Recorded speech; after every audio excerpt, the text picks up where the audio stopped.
Hello दोस्तों, कैसे हैं आप। मैं स्वागत करता हूं आपका अपनी क्लास कंपटीशन एंड यू में।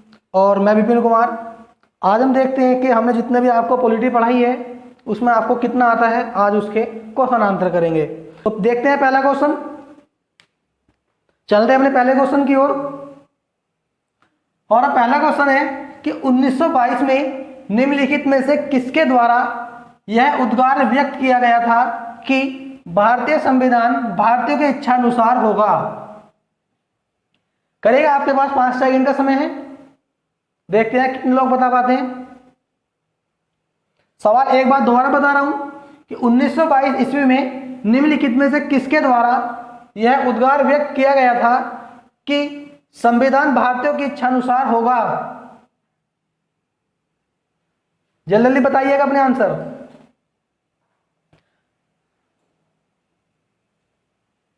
चलो मैं बता देता हूं उसका आंसर क्या है।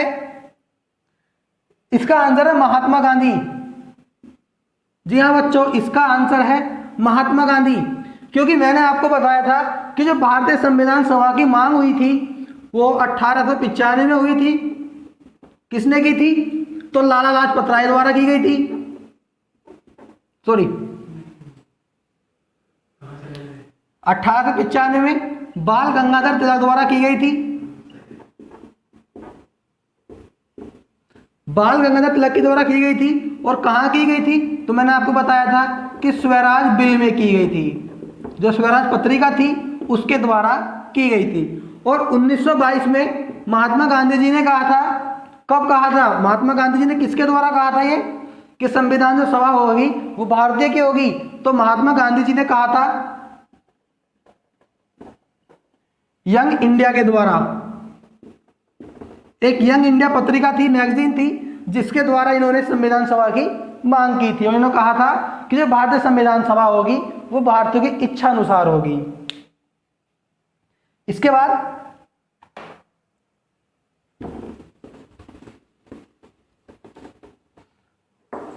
अपना अगला क्वेश्चन देखते हैं। तो क्वेश्चन है 1924 ईस्वी में किसके द्वारा ब्रिटिश सरकार से यह मांग की गई कि भारतीय संविधान के निर्माण के लिए संविधान सभा का गठन किया जाए। तो बच्चों बताओ इसका आंसर क्या होगा। मैंने आपको पढ़ा है। तो बच्चों एक बार देख लेते। मैंने अभी आपको बताया था कि महात्मा गांधी जी ने 1922 में की थी। तो इसका मतलब यह आंसर तो इसका होगा ही नहीं। बात करें एम.एन. राय की तो इन्होंने 1934 में की थी। तो यह भी गलत हो गया। और गोपाल कृष्ण गोखले ने कभी संविधान की मांग नहीं की थी। तो बचे कौन? मोतीलाल नेहरू जी। तो इसका आंसर है मोतीलाल नेहरू।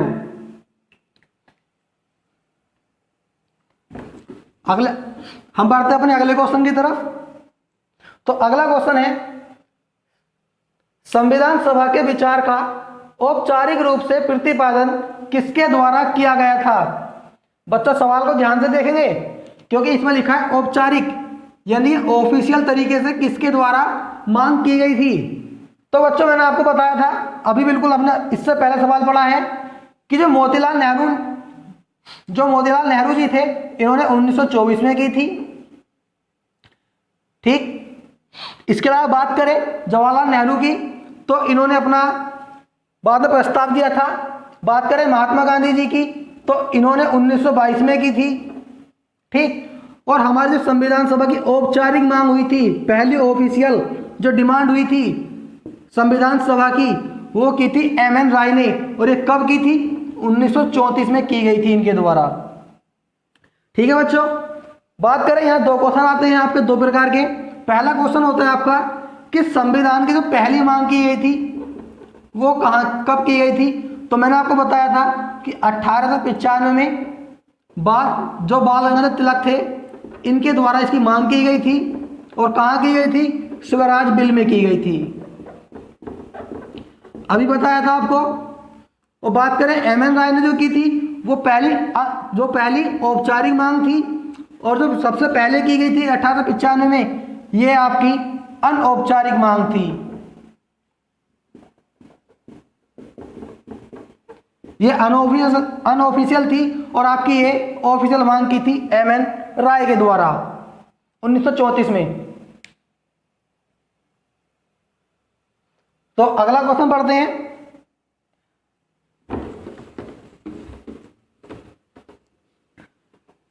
अगला क्वेश्चन है संविधान सभा को किसके मूर्त रूप प्रदान किया गया था?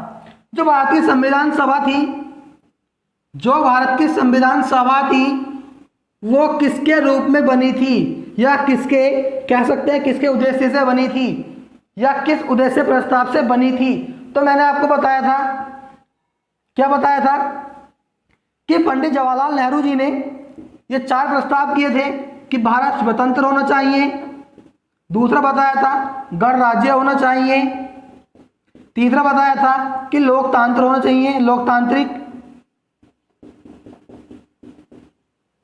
और आपको चौथा बताया था कि जो भारत होगा वो संपूर्ण संप्रभुत्व होगा। तो किसकी मांग किया गया था? तो इसका आंसर देख लेते हैं, पंडित जवाहरलाल नेहरू जी। देखो जो जैसा देख रहे हैं आंसर, पंडित जवाहरलाल नेहरू जी, जैसे कि मैंने आपको अभी बताया है।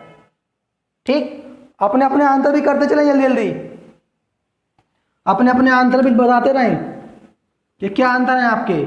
आप कितना ठीक कर पा रहे हैं देख लो एक बार कि आपने जो पढ़ा है वो सही से पढ़ा है, या जो मेरी क्लास ली है आपने वो कितने मन से ली है।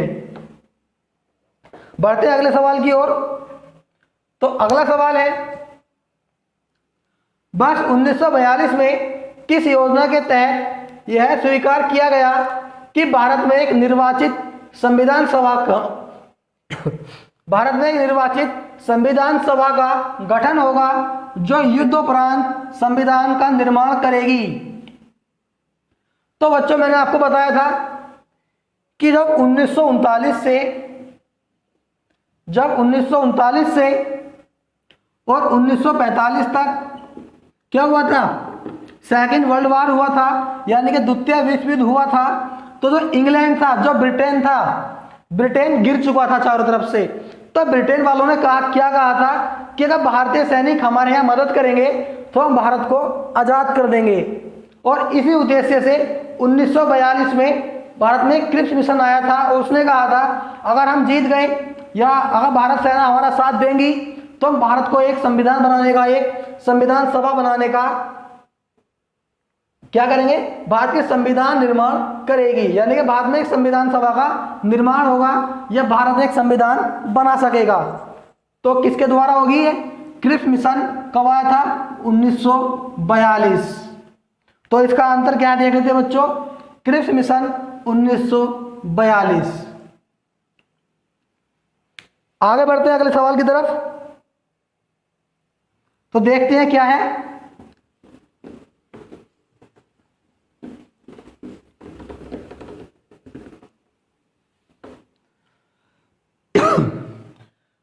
क्वेश्चन है, संविधान सभा के गठन की मांग सर्वप्रथम 1895 में किसके द्वारा की गई? तो मैंने आपको बताया था कि बाल गंगाधर तिलक जी के द्वारा ये पहली मांग की गई थी। और मैंने आपको बताया, थोड़ी देर पहले बताया था कि जो बाल गंगाधर तिलक जी थे इन्होंने किसके द्वारा की थी? तो स्वराज बिल के द्वारा की थी। किसके द्वारा? स्वराज बिल के द्वारा। ठीक है बच्चों, अपने अपने आंसर कमेंट करते जाएं, देखते जाएं कितना आता है आपको और आपने कितना पढ़ा है। नेक्स्ट क्वेश्चन है, भारत की संविधान सभा गठित करने का आधार क्या था? भारत की संविधान सभा का गठित करने का आधार क्या था? तो मैंने आपको बताया था, क्या बताया था कि जब 1896 में एक कैबिनेट मिशन आया था, 1946 में एक कैबिनेट मिशन आया था। और इस मिशन में कौन कौन आए थे? और इस मिशन में मैंने बताया था कि 3 व्यक्ति आए थे। कौन कौन थे? एक थे हमारे पैंथिक लॉरेंस,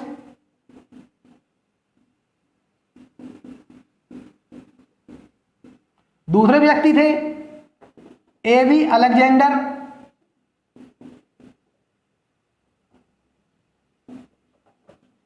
और तीसरे व्यक्ति थे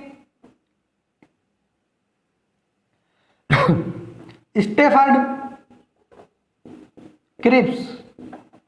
और साथ ही साथ मैंने इनको बताया था कि इनको याद कैसे किया जाएगा, तो पास्ट यानी कि पैंथिक लॉरेंस, एबी अलेक्जेंडर और स्टेफर्ड क्रिप्स, ये तीनों आए थे। बात करें इनके पास कौन कौन सा विभाग था, ये किस किस विभाग के मंत्री थे, तो बात करें पैंथिक लॉरेंस जो थे वो भारतीय सचिव थे, वो भारतीय सचिव थे। बात करें एबी अलेक्जेंडर की, तो जो एबी अलेक्जेंडर थे वो कौन थे, वो नौसेना मंत्री थे, वो नौसेना मंत्री थे। और बात करें क्रिप्स की, तो क्रिप्स व्यापार मंत्री थे। और बात करें जो मिशन था, इस मिशन के जो अध्यक्ष थे वो कौन थे, तो पैंथिक लॉरेंस इसके अध्यक्ष थे। पैंथिक लॉरेंस जो थे वो इस मिशन के अध्यक्ष थे। ठीक, और मैंने आपको इसके अलावा बताया था कि जो इस मिशन का उद्देश्य था, तो इस मिशन के आपके दो उद्देश्य थे। पहला उद्देश्य था कि संविधान सभा का निर्माण करना, संविधान सभा का निर्माण करना, और दूसरा इसका उद्देश्य था भारत में अंतरिम सरकार बनाना, अंतरिम सरकार का गठन करना, सरकार का गठन करना। तो इसके दो उद्देश्य थे, और एक कब आया था, 1946 में आया था। ठीक है, बढ़ते हैं अपने अगले सवाल की तरफ। तो हमारा अगला सवाल है, भारत की संविधान सभा किसके अनुसार गठित की गई थी? भारत की संविधान सभा किसके द्वारा या किसके अनुसार गठित की गई थी? तो ये पहले वाला सेम सवाल है, बस थोड़ी लैंग्वेज अलग है, और इसका आंसर भी क्या है, कैबिनेट मिशन 1946। इसका आंसर भी क्या है, कैबिनेट मिशन 1946। बस लैंग्वेज का थोड़ा अंतर है, बाकी सवाल सेम है। बढ़ते अपने अगले सवाल की तरफ।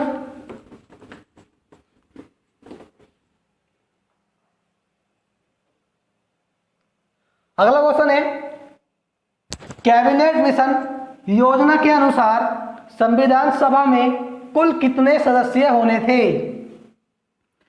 सवाल को एक बार इसका जवाब खुद देंगे, इतना हार्ड सवाल नहीं, इजी सवाल है, देखते हैं कितने लोग दे पाते हैं। बहुत ही इजी क्वेश्चन है, मैंने आपको बताया, कई बार बताया है कि जो कैबिनेट मिशन योजना थी, जो 1946 में कैबिनेट मिशन आया था, उसके बाद जो संविधान सभा थी उसमें कुल कितने सदस्य होने चाहिए थे? तो बच्चों इसका आंसर है 389 सदस्य। क्या आंसर है इसका? 389 सदस्य।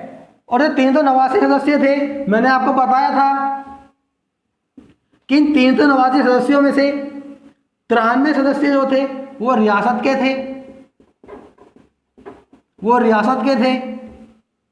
और जो 296 सदस्य थे वो क्या थे, उनका निर्वाचन होना था, ये निर्वाचन से हुए थे, और ये ऐसे ही रखे गए थे राजाओं के द्वारा। अभी जो 296 सदस्य थे जिनका चुनाव हुआ था, ये भी दो जगह बटे हुए थे, एक तरफ 292 सीटें थी और एक तरफ 4। जो 292 सीटें थी वो बताई थी आपको कि ब्रिटिश प्रांत की थी, वो किसकी थी, ब्रिटिश प्रांत की राज्य की थी। और बात करें 4, तो ये 4 आपकी किसकी थी, ये भारतीय कमिश्नरी की थी,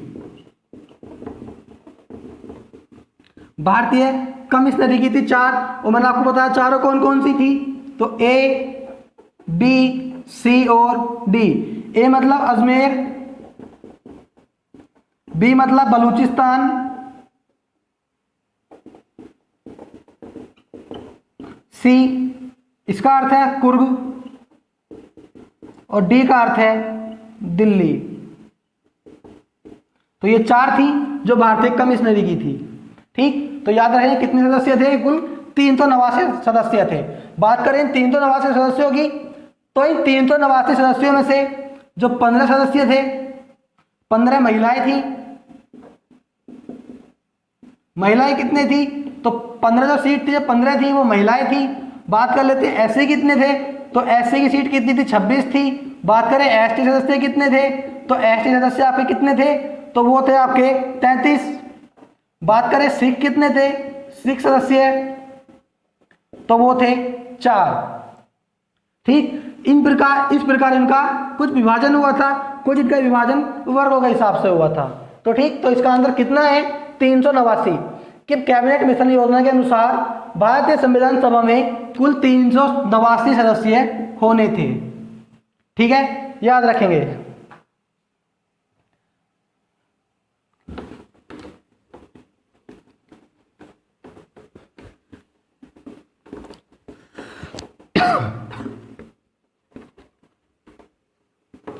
बढ़ते हैं अपने अगले क्वेश्चन की तरफ। तो हमारा अगला क्वेश्चन है, प्रस्तावित मूल संविधान में कुल सदस्यों का विभाजन किस प्रकार होना निश्चित हुआ था?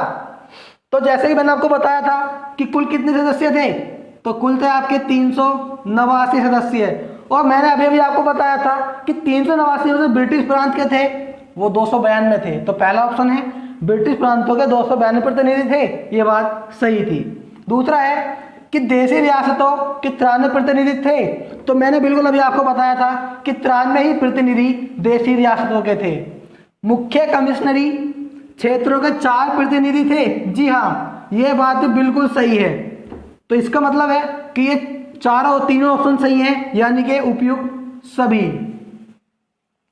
ठीक, बढ़ते अपने अगले सवाल की तरफ।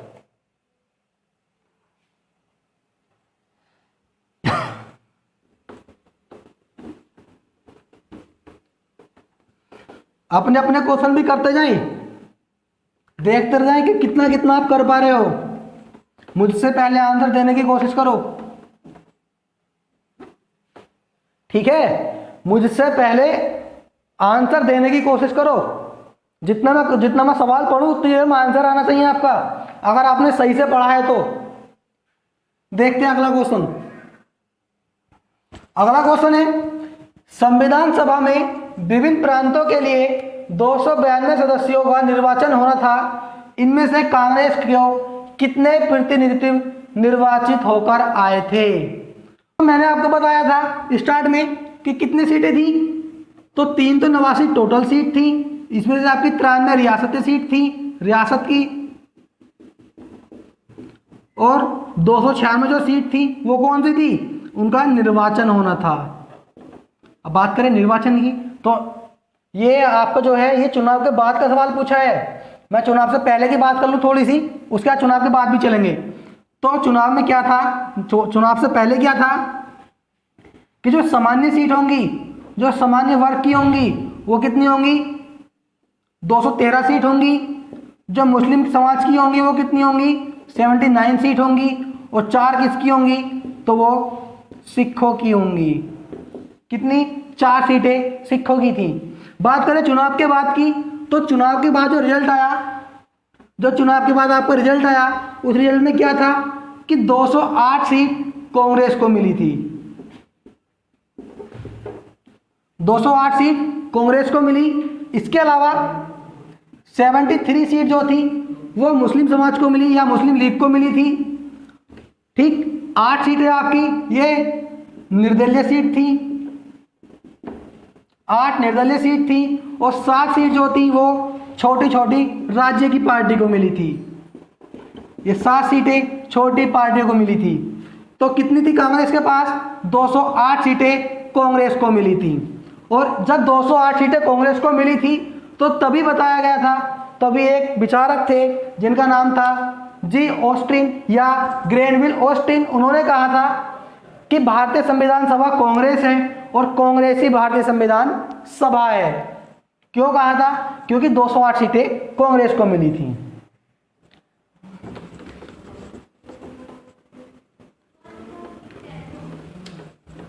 एक सवाल के साथ दूसरे सवाल का लिंक जोड़ना सोचो। तो इसका आंसर है 208। सही है बच्चों, बढ़ते हैं अपने अगले सवाल की तरफ। तो हमारा अगला सवाल है,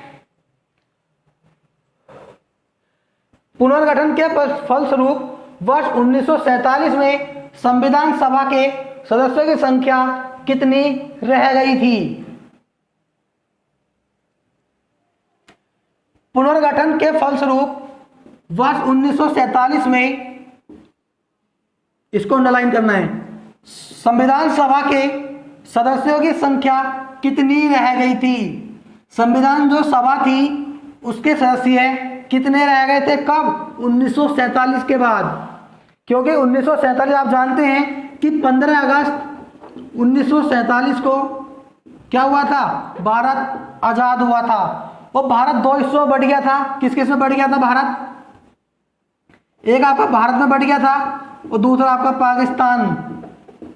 तो ये जो 389 सीटें थी, इन 389 सीटों ये आपस में ऐसे ऐसे बढ़ गई थी। तो इसके द्वारा जो भारत में सीटें बची थी वो 299 सीटें भारत में बची थी। 299 सीटें वो भारत में बची थी और 90 सीटें पाकिस्तान में चली गई थी। तो कितनी सीटें बची थी भारत में? 299 सीटें। बढ़ते हैं अपने अगले सवाल की तरफ।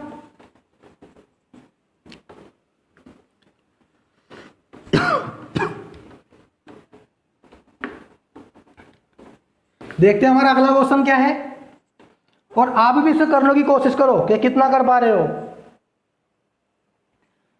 सवाल पढ़ते हैं। सवाल है, संविधान सभा पुनर्गठित यानी कि जब उसका विभाजन हो गया था में देशी रियासतों की संख्या कितनी बची थी?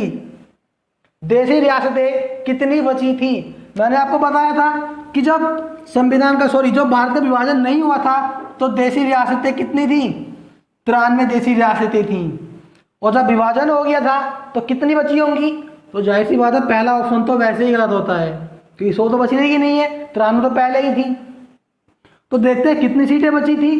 तो वो सीटें बची थी 70, क्योंकि 23 सीट थी वो पाकिस्तान के अंदर चली गई थी। तो इसका अंतर है 70 सीटें। जो देशी रियासत थी उनके 70 सदस्य हैं या 70 प्रतिनिधि या 70 सीटें भारत के अंदर रह गई थी और 23 सीटें कहाँ चली गई थी? पाकिस्तान की तरफ चली गई थी विभाजन के पश्चात। अगला क्वेश्चन देखते हैं क्या है। तो अगला क्वेश्चन है, कैबिनेट मिशन योजना के अंतर्गत संविधान निर्मात्री परिषद में प्रत्येक प्रांत की आवंटित सदस्य संख्या निर्धारित करने के लिए एक प्रतिनिधि कितनी जनसंख्या के अनुपात में था? तो यह सवाल पूछ रहा है कि जो व्यक्ति प्रतिनिधि चुना गया था, जो भारतीय संविधान सभा थी उसमें से प्रत्येक प्रतिनिधि था, एक प्रतिनिधि कितनी जनसंख्या का नेतृत्व करता था, या कह सकते हैं कि कितनी जनसंख्या के अनुपात में एक सदस्य को चुना गया था। क्योंकि पता है, हम जानते हैं टोटल जो सीट थी कितनी थी? वो 389 सीट थी। और 389 सीट होने का मतलब भी क्या था? कारण क्या था? जनसंख्या। क्योंकि जनसंख्या के हिसाब से ये संख्या बटी थी। और प्रत्येक व्यक्ति या प्रत्येक प्रतिनिधि हर एक 10 लाख जनसंख्या का नेतृत्व करता था, या हर एक 10 लाख संख्या का अनुपात में ये चुना गया था। तो कितना अंतर है उसका? 10 लाख प्रति व्यक्ति। बढ़ते हैं अपने अगले सवाल की तरफ। तो अगला सवाल है हमारा, संविधान सभा में किस प्रांत से प्रतिनिधि सबसे ज्यादा थे? तो इसका आंसर देखने पर चलता है कि संयुक्त का मतलब कि एक या एक से अधिक प्रांत मिले होंगे तभी संयुक्त प्रांत बना होगा। तो संयुक्त प्रांत की बात करें तो इसमें यूपी था और आपका मध्य प्रदेश था। ये दो प्रांतों से मिलकर बना था। तो सबसे ज्यादा सीटें भी इसी के अंदर थी। किसके अंदर थी? तो आपका आंसर है संयुक्त प्रांत। अगला सवाल है, संविधान सभा में किस देशी रियासत के प्रतिनिधि ने भाग नहीं लिया था? तो जूनागढ़ जो था, जूनागढ़ के प्रतिनिधि भी थे, कश्मीर के भी थे और आपके मैसूर के भी थे। तो कौन सी रियासत के सदस्य नहीं था? तो हैदराबाद के थे, हैदराबाद। और आपको पता होगा कि जो सरदार वल्लभ भाई पटेल थे उन्होंने इसका प्रतिनिधित्व बाद में करवाया था। इन्होंने रियासतों को मिलवाने का काम किया था। किसने? सरदार वल्लभ भाई पटेल जी ने। बढ़ते अगले सवाल की तरफ। तो अगला सवाल है हमारा, डॉक्टर बी आर अम्बेडकर का संविधान सभा में निर्वाचन हुआ था। तो देखते हैं कहां से हुआ था। पश्चिम बंगाल से। ऑप्शन हमारे पश्चिम बंगाल, मुंबई प्रेसिडेंसी, तत्कालीन मध्य भारत से या पंजाब से। तो इसका आंसर है मुंबई प्रेसिडेंसी। क्यों? क्योंकि हुआ क्या था कि पहले जो डॉक्टर बी आर अम्बेडकर थे वो कहां से चुने गए थे? वो चुने गए थे पूर्वी बंगाल से। कहां से? पूर्वी बंगाल, ना कि पश्चिम बंगाल। कहां चुने गए थे? ये पूर्वी बंगाल से चुने गए थे। और बाद में क्या हुआ, 1947 के बाद जब भारत आजाद हुआ, जब भारत का विभाजन हुआ, तो जो पूर्वी बंगाल था वो पाकिस्तान में चला गया। इसके कारण doctor B R Ambedkar ji को संविधान सभा में लाने के लिए या सदस्य बनाने के लिए क्या किया गया कि मुंबई प्रेसिडेंसी की पुणे वाली संसदीय सीट को खाली कराया गया। और इसमें कौन थे? एम आर जयकर थे। जो एम आर जयकर थे ये कहां से थे? मुंबई के पुणे सीट से। इनको इस्तीफा दिलवाया गया और फिर इनकी सीट पर डॉक्टर बी आर अम्बेडकर का निर्वाचन हुआ था। ठीक, तो इसका आंसर है मुंबई प्रेसिडेंसी। अगला क्वेश्चन है कि मुस्लिम लीग ने किस कारण संविधान सभा का बहिष्कार किया था?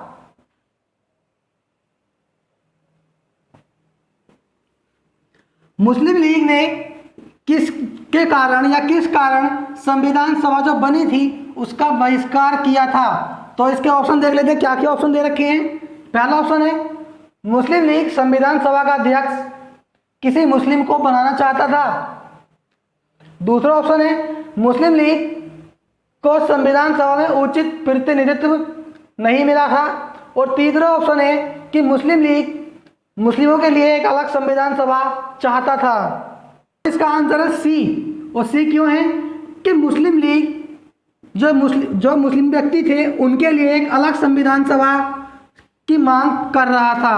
और ये क्यों कर रहा था, तो आपको बताता हूं क्यों कर रहा था। कि जो 296 सीटें थी जिन पर निर्वाचन हुआ था, 296 सीटों पर चुनाव हुआ था, इनमें से 208 कांग्रेस को मिली थी। किसको मिली थी? कांग्रेस को। कांग्रेस को 208 सीट मिली थी। और बात करें मुस्लिम लीग को तो 73 सीटें ही मिल पाई थी। किसको? मुस्लिम को। जब इतनी सीट मिली थी तो इन्होंने देखा कि हमारा प्रतिनिधित्व उसमें कम हो जाएगा। तो इसका मतलब इसका आंसर बी भी हो सकता है और इसका आंसर सी भी हो सकता है। क्योंकि 73 सीटें मिली, इनका जो प्रतिनिधित्व था वो कम था, जिसके कारण मुस्लिम लीग इसका बहिष्कार किया और कहा था कि मुस्लिम लीग मुसलमानों के लिए एक अलग संविधान सभा बनाना चाहती है। ठीक, तो इसके आंसर ए और बी और सी दोनों हो सकते हैं।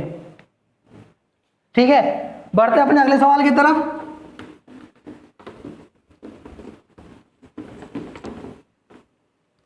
तो अगला सवाल है, संविधान सभा का चुनाव निम्न में किस आधार पर हुआ था?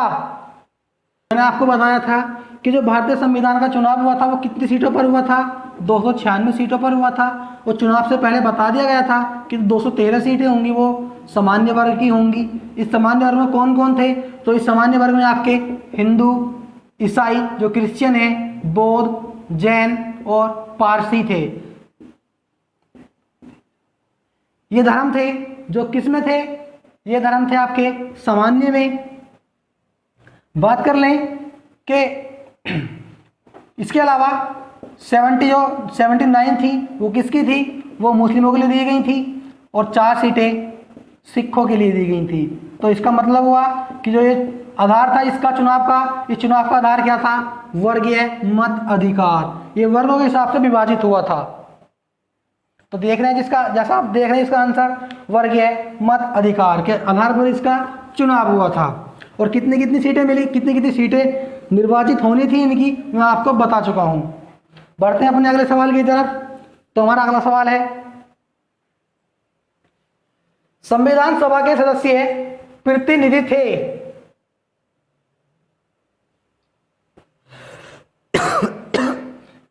संविधान सभा के सदस्य प्रतिनिधि थे। तो बात करें जो चुनाव हुआ था ये चुनाव कैसा हुआ था? अप्रत्यक्ष हुआ था। कैसा हुआ था? अप्रत्यक्ष। तो ये प्रत्यक्ष, इसका अंतर प्रत्यक्ष लिखा हुआ है तो ये गलत होता है, और प्रत्यक्ष लिखा है तो आपका ये बी ऑप्शन बिल्कुल सही है। कि चुनाव किसके द्वारा हुआ था? कि जनता द्वारा अप्रत्यक्ष निर्वाचन हुआ था। और मैं बता दूं कि जनता ने 1585 सदस्य चुने थे। इन 1585 सदस्यों में से 389 सदस्य संविधान सभा में चुने गए थे। पढ़ते अपने अगले सवाल की तरफ। तो हमारा अगला सवाल है, भारतीय संविधान को किसने बनाया? भारतीय संविधान को किसने बनाया? तो जैसे कि अब तक हम पढ़ते आ रहे हैं कि भारतीय संविधान सभा की मांग की थी, और क्यों की थी? कि उन्हें एक संविधान बनाना है। तो इसका अंतर क्या होगा? संविधान सभा। कि जो भारतीय संविधान सभा थी, उस संविधान सभा ने भारत संविधान बनाया था। बात करें भारतीय संविधान सभा की जो स्थापना हुई थी, वो कब हुई थी? तो इसकी स्थापना 9 दिसंबर 1946 को हुई थी, जो कि इसकी प्रथम बैठक भी थी। और इसके जो अध्यक्ष बनाए गए थे वह अस्थायी रूप से, मैंने आपको बताया था कि डॉक्टर सच्चिदानंद सिन्हा को इसका अस्थायी अध्यक्ष बनाया गया था। और ये बैठक कहाँ हुई थी? मैंने आपको बताया था कि ये सेंट्रल हॉल दिल्ली में हुई थी और 11 बजे से प्रारंभ हुई थी। बढ़ते हैं अपने अगले सवाल की तरफ। तो अगला सवाल है, संविधान सभा के लिए चुनाव कब संपन्न हुए? तो जैसे कि बिल्कुल पिछले सवाल में बताया था कि जो इसकी संविधान की पहली बैठक हो गई थी वो कब हो गई थी? 1946 में हो गई थी। कब हो गई थी? 1946 में हो गई थी। तो ये दो ऑप्शन अपना आप ही गलत हो जाते हैं। अब बचे ऊपर के दो ऑप्शन। तो मैंने आपको बताया था इन दो ऑप्शनों में कि 1946 में क्या हुआ था? कि 1946 में कैबिनेट मिशन आया था। कौन आया था? कैबिनेट मिशन आया था, और जिसका उद्देश्य था भारतीय संविधान सभा का निर्माण करना। तो 1945 गलत हो जाता है और बचता है क्या? 1946। तो इसका सही आंसर है 1946। बढ़ते हैं अगले सवाल की तरफ। तो अगला सवाल है, भारतीय संविधान सभा की स्थापना कब हुई थी? तो जैसे कि मैंने बताया था आपको कि 9 दिसंबर 1946 को भारतीय संविधान सभा की स्थापना हो गई थी। और ये कैसे हुई थी? तो प्रथम बैठक के दौरान हुई थी। 9 दिसंबर 1946 को जो प्रथम बैठक हुई थी, प्रथम बैठक हुई थी। और कहाँ हुई थी? तो दिल्ली में हुई थी। दिल्ली में कहाँ हुई थी? तो मैंने आपको बताया था कि सेंट्रल हॉल में हुई थी। कितने बजे स्टार्ट हुई थी? तो आपको बताया था कि 11 AM पर स्टार्ट हुई थी। इसका बताया था अध्यक्ष कौन बनाया गया था? तो इनके अस्थायी अध्यक्ष बनाए गए थे। कौन बनाए गए थे? तो मैंने आपको बताया कि जो इसके अस्थायी अध्यक्ष थे वो थे डॉक्टर सच्चिदानंद सिन्हा।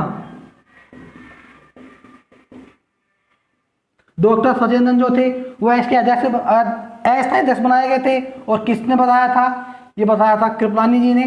कि कृपलानी ने बताया था कि इनको उम्र के हिसाब से देखा जाए या एज के हिसाब से इनको अस्थायी अध्यक्ष बना देना चाहिए। और ये कहाँ से इन्होंने प्रावधान लिया था? ये इन्होंने प्रावधान लिया था फ्रांस से लिया था। ठीक, आगे बढ़ते हैं। तो हमारा अगला सवाल है, अगला सवाल है, संविधान सभा का प्रथम अधिवेशन कहाँ हुआ था? जो संविधान सभा थी उसका प्रथम अधिवेशन या उसकी प्रथम बैठक कहाँ हुई थी? तो मैंने आपको बताया था कि दिल्ली में सेंट्रल हॉल में हुई थी। और ये हुई थी 9 दिसंबर 1946 में। तो इसका आंसर है डी, दिल्ली। बढ़ते हैं अगले सवाल की तरफ। तो अगला सवाल है, संविधान सभा के उद्घाटन अधिवेशन की अध्यक्षता किसने की थी? जैसे कि मैंने आपको बताया कि डॉक्टर सच्चिदानंद सिन्हा को प्रथम बैठक का अस्थायी अध्यक्ष बनाया गया था। तो कौन थे इसका अस्थायी अध्यक्ष? डॉक्टर सच्चिदानंद सिन्हा। और कब? अभी बताया 9 दिसंबर 1946 में। और इनको एज के अनुरूप या एज के आधार पर इनको इसका अस्थायी अध्यक्ष बनाया गया था। बढ़ते हैं अगले सवाल की तरफ। तो अगला सवाल है, संविधान सभा का प्रथम सत्र हुआ था। संविधान सभा का प्रथम सत्र यानी कि संविधान जो सभा थी उसकी पहली बैठक हुई थी। तो मैंने आपको कई बार बता दिया कि 9 दिसंबर 1946 को दिल्ली के सेंट्रल हॉल में प्रातः 11 बजे से इसकी क्या हुआ था, पहला सत्र हुआ था। और किसकी अध्यक्षता में हुआ था, तो डॉक्टर सच्चिदानंद सिन्हा की अध्यक्षता में ये हुआ था। बढ़ते हैं अगले सवाल की तरफ। तो अगला सवाल है हमारा, 11 दिसंबर 1946 को किसे संविधान सभा का स्थायी अध्यक्ष चुन लिया गया था। तो बात करें तो हमारे डॉक्टर राजेंद्र प्रसाद जी को संविधान सभा का स्थायी अध्यक्ष चुना गया था। और कब चुना गया था, ये द्वितीय बैठक में चुना गया था, जो संविधान सभा की द्वितीय बैठक हुई थी 11 दिसंबर 1946 को। तो इसका आंसर है डॉक्टर राजेंद्र प्रसाद।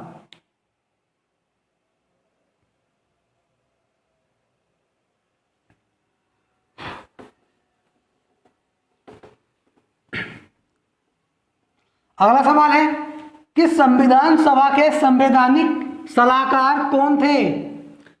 तो मैंने आपको कई बार बताया था कि अब क्या बताया था मैंने आपको कि 13 दिसंबर 1946 को नेहरू जी ने क्या किया था, एक प्रस्ताव रखा था।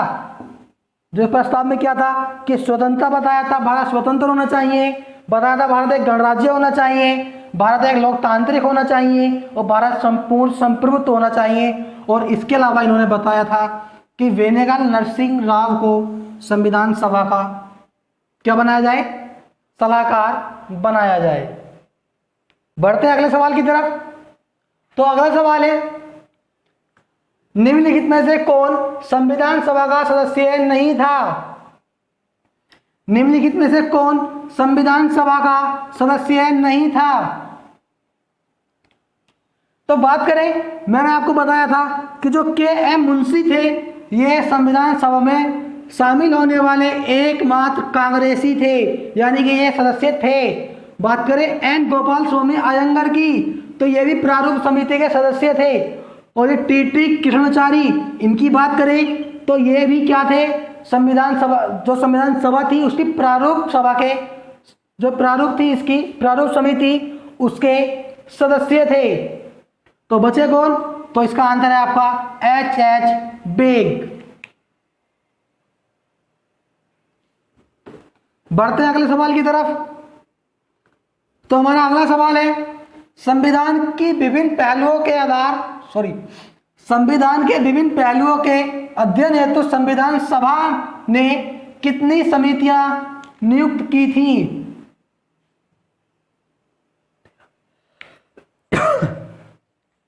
सवाल का जवाब पढ़ लेते हैं दोबारा कि संविधान के विभिन्न पहलुओं के अध्ययन हेतु संविधान सभा ने कितनी समितियां बनाई थी। कहने का मतलब कि जब संविधान सभा गठित हो गई थी तो उन्होंने अपना अलग अलग विभाग बना दिया था, कि सबको अलग अलग काम दे दिया था कि अलग अलग समिति बनाई जाएंगी। तो कितनी समितियां बनाई गई थी, तो 13 समितियां बनाई गई थी। बढ़ते हैं अगले सवाल की तरफ। तो अगला सवाल देखते हैं क्या पूछता है। अगला सवाल पूछ रहा है कि संविधान सभा के प्रारूप मसविदा समिति की नियुक्ति कब की गई थी। कहने का मतलब है कि जब प्रारूप समिति थी, संविधान सभा की जो प्रारूप समिति थी उसकी स्थापना कब हुई थी। तो मैंने आपको बताया था कि 29 अगस्त 1947 को इसकी स्थापना की गई थी। और इसके अध्यक्ष कौन थे, इसके अध्यक्ष थे doctor B R. Ambedkar. Doctor B R. Ambedkar इनके अध्यक्ष थे। और इनके अलावा 6 सदस्य और थे जो इस समिति में शामिल थे। तो टोटल कितने सदस्य थे, टोटल 7 सदस्य इस समिति के हिस्सा थे। देखते हैं अगला सवाल क्या है। तो अगला सवाल है, भारतीय संविधान सभा की प्रारूप समिति के अध्यक्ष कौन थे। तो अभी बताया था कि डॉक्टर बी.आर. अंबेडकर इनके अध्यक्ष थे और 6 इनके अन्य सदस्य थे। तो टोटल कितने थे, तो टोटल जो थे वो 7 सदस्य थे। तो इनका आंसर, इसका आंसर है डॉक्टर बी आर अंबेडकर। बढ़ते हैं अगले आगे। तो हमारा अगला क्वेश्चन है, संविधान सभा के प्रारूप समिति में सदस्यों की संख्या कितनी थी? अभी बताया था कि 6+1 यानी कि 6 सदस्य और एक अध्यक्ष, तो टोटल कितने सदस्य थे? तो टोटल थे 7 सदस्य। बढ़ते हैं अगले सवाल की तरफ। तो अगला सवाल है, निम्नलिखित में कौन भारतीय संविधान की प्रारूपण यानी कि प्रारूप समिति के सदस्य नहीं थे? तो डॉक्टर बी आर अंबेडकर, ये इनके अध्यक्ष थे। गोपालचारी अयंगार, ये भी इनके सदस्य थे। बात करें अलादी कृष्ण स्वामी, ये भी इनके अध्यक्ष थे। और डॉक्टर जो राजेंद्र प्रसाद थे वो इनके सदस्य नहीं थे। क्यों? क्योंकि ये संचालन समिति के सदस्य थे, अध्यक्ष थे, और प्रारूप समिति में ये नहीं थे। तो इनका इसका आंसर है डॉक्टर राजेंद्र प्रसाद। बढ़ते हैं अपने अगले सवाल की तरफ।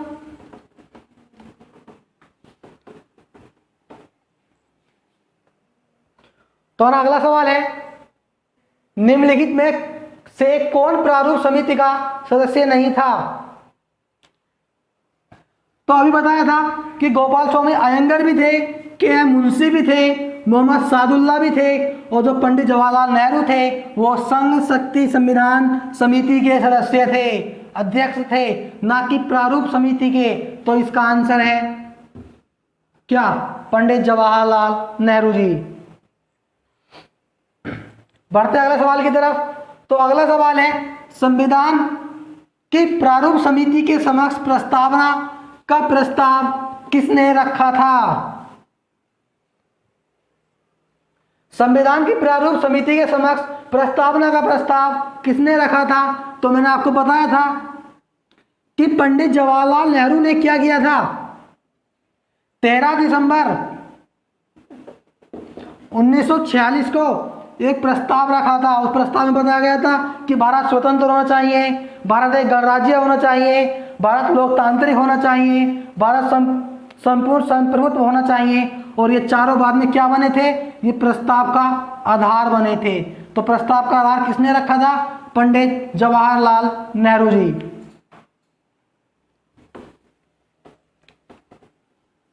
बढ़ते हैं अगले सवाल की तरफ। तो अगला सवाल पूछ रहा है, भारतीय संविधान सभा की संघीय शक्ति समिति के अध्यक्ष कौन थे? तो मैंने आपको बताया था कि जो संघीय समिति के अध्यक्ष थे वो पंडित जवाहरलाल नेहरू थे। बात करें सरदार पटेल जी, तो सरदार पटेल जी अल्पसंख्यक और इसके अलावा प्रांतीय शक्ति के जो समिति के अध्यक्ष थे। और डॉक्टर बी आर अम्बेडकर जो थे वो किसके थे? वो प्रारूप समिति के थे। और जो बात करें अय्यर की, तो अय्यर भी प्रारूप समिति के सदस्य थे। तो बात करें, सवाल था हमारा कि संविधान सभा की संघीय शक्ति समिति के अध्यक्ष कौन थे? तो इसका आंसर है पंडित जवाहरलाल नेहरू जी।